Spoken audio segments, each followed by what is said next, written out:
എല്ലാവർക്കും നമസ്കാരം. ഇന്ന് ഞാനൊരു കഥ പറയുകയാണ്. 85 വയസ്സുള്ള ഒരു മനുഷ്യൻ്റെ ആഗ്രഹം, അതേക്കുറിച്ച് പറയാനാണ് ആഗ്രഹിക്കുന്നത്. അതിനാധാരമായിട്ട് ബൈബിൾ ഒരു കഥയുണ്ട്. സംഖ്യാപുസ്തകത്തിൽ മോശ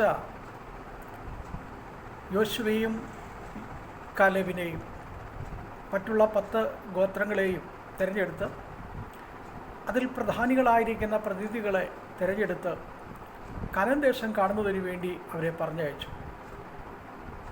ഈ കനാൻ ദേശം കണ്ട് കുറേ ഫലങ്ങളുമായിട്ട് അവർ മടങ്ങി വന്നു. മോശ ചോദിച്ചു, നിങ്ങൾ കണ്ടോ? കണ്ടു. അവിടെയുള്ള സ്ഥലങ്ങളും നമുക്കത് സ്വന്തമാക്കാൻ കഴിയുമോ? അപ്പോൾ കൂടെയുള്ളതായിരിക്കുന്ന 10 പേര് പറഞ്ഞു, നമുക്ക് പ്രയാസമാണ്, അനാക്യമല്ലന്മാരാണ്, നമുക്ക് പ്രവേശിക്കാനോ സ്വന്തമാക്കാനോ ഒന്നും കഴിയില്ല, അത്ര ശക്തന്മാരായിരിക്കുന്ന ആളുകളാണ് അവിടെയുള്ളത്.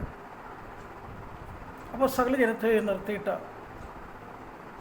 യോശുവയും കാലേബും പറഞ്ഞു, ദൈവം അനുവദിക്കുന്ന പക്ഷം നമ്മളവിടെ കടന്നു ചെല്ലും, അത് നമ്മൾ സ്വന്തമാക്കും, അത് നമ്മൾ പിടിച്ചെടുക്കും, നമ്മൾ ജയിക്കും.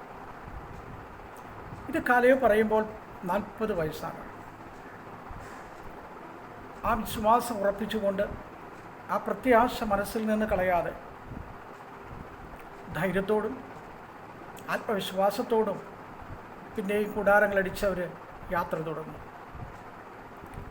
85 വയസ്സായി, വാർദ്ധക്യം.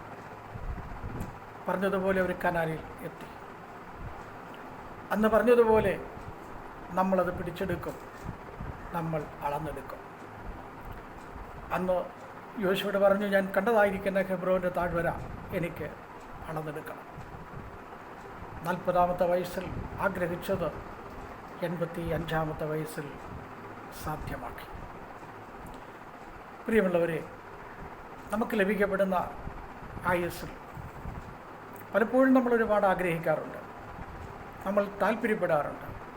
ചിലതൊക്കെ നമ്മുടെ ജീവിതത്തിൽ സ്വായത്തമാക്കും, ചിലതൊക്കെ നിരാശപ്പെട്ടു പോകും.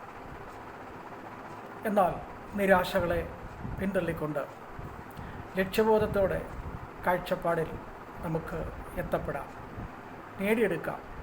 പ്രായം ഒരു വിഷയമല്ല, പ്രായം നമുക്കൊരു തടസ്സമേ അല്ല. ആഗ്രഹങ്ങളുണ്ടെങ്കിൽ നമുക്ക് ഏത് പ്രായത്തെയും അതിജീവിച്ച് സ്വന്തമാക്കാൻ കഴിയും. ഓരോരുത്തർക്കും അതുണ്ടാകട്ടെ എന്ന് ആഗ്രഹിക്കുന്നു, താല്പര്യപ്പെടുന്നു. നന്ദി, നമസ്കാരം.